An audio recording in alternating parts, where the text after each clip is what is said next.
Today we're going to glaze a cake. Sounds simple, right? Maybe simple, but not necessarily easy, especially when you're working with real chocolate. Now I've seen people on the web comment on other chocolatiers and their advice that they're giving on other videos saying, well, that's so simple. Move on to something else. You know, kind of like we're talking down to our viewer, but that's really not the case at all. Chocolate is temperamental. You really have to pay attention. You really have to treat it what I consider like a woman. You don't always get us right. We don't always get us right. But if you treat it like it wants to be treated, it'll be beautiful. So what I have here is simply a cake. I make this cake at the cocoa tree. It's a truffle cake. Flourless, almost all ganache. Yes, it is that good. And I have some glaze. Now, glaze is just chocolate, heavy whipping cream, and corn syrup, like light corn syrup. And what you want to do is just play with the ratio between the corn syrup, the whipping cream, and the chocolate, the melted chocolate, to get the consistency that you want. You might want it thicker, you might want it thinner. So what I did with this, I think I did a pound of chocolate, a half of a cup of corn syrup, and a cup of whipped cream. And you just boil, or almost boil, as it comes to a boil, the cream. Have the yes, it's Jimmy calling me. If you like it, you should put a ring on it. That's his ringtone. Let's see what he has to say. Hello. Okay, I have to go to the cocoa tree in a minute, but I gotta show you how to glaze a cake. So, I've made the glaze, and I want to make sure it's not too hot. I like it to be around 90 degrees, and I just took a quick temperature with my digital thermometer, and it is 90 degrees. The reason why is that's the consistency that I want. Chocolate is a different consistency when it's a different temperature. So say this was 110 degrees, it would be very thin. And when I pour it over the cake, it would run down too quickly. It wouldn't be thick enough for me to put a good layer of glaze on the cake. So anyway, now this is the fun part. You pour, pouring chocolate glaze onto the cake. And what I have here set up is a rack on a piece of acetate. And I like to use acetate because I can reuse it, but you can use parchment paper as well and, you know, throw it away when you're finished. So here we go. Such a wonderful thing to do, glaze a cake. It's so beautiful.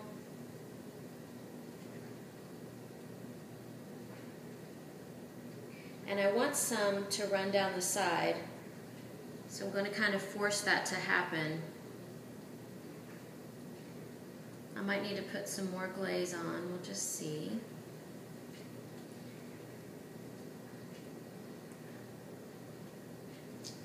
A little more. More chocolate never hurts anything.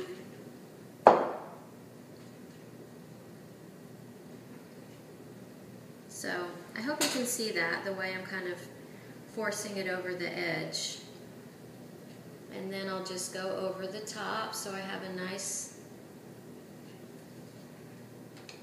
appearance on the top. It's beautiful. Then I go around the edge.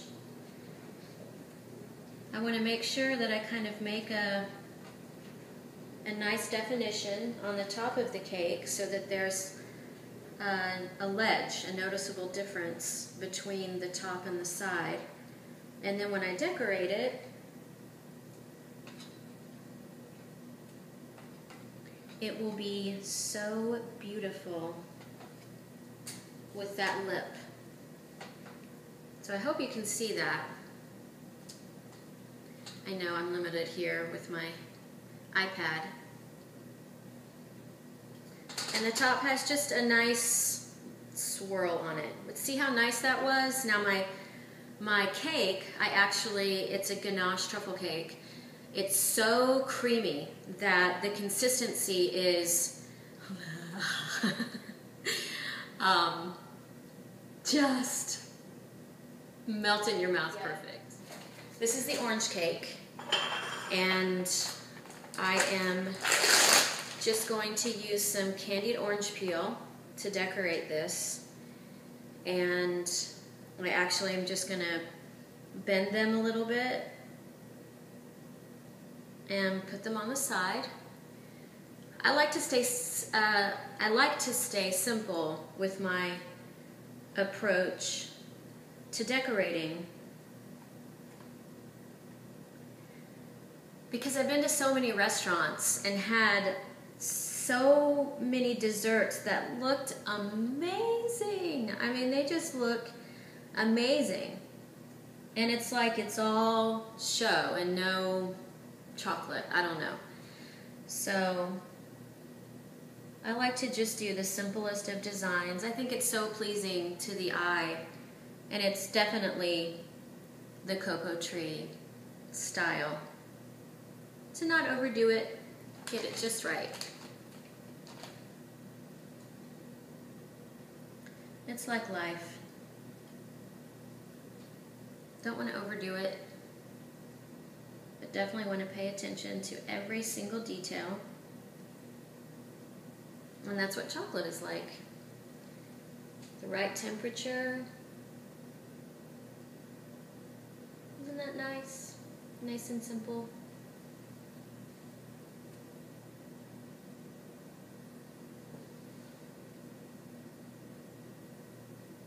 And these cakes, not this one, because I can't make a home cake and sell it to a restaurant. But these cakes are going to the Capitol Grill in Nashville. They want our stuff. And that is so awesome to me that one of the best restaurants in Nashville wants to carry my cakes. But it just goes to show, when you take your time, you do it right, don't have to make it fancy, just make it good. Good ingredients.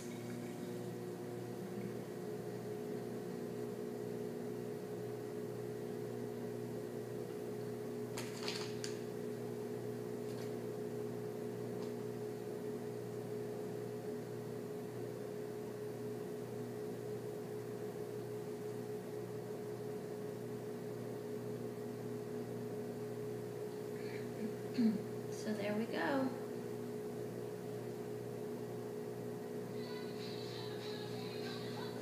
He won't leave me alone. I don't know that dance. Beyonce is so much cooler than me. Hello. So I just like to make it nice and easy, and it's so beautiful from the top. Wish you could see it. I will show it to you.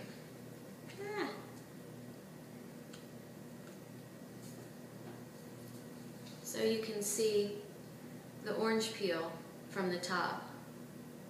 Beautiful, beautiful little cake. So that's glazing a cake 101.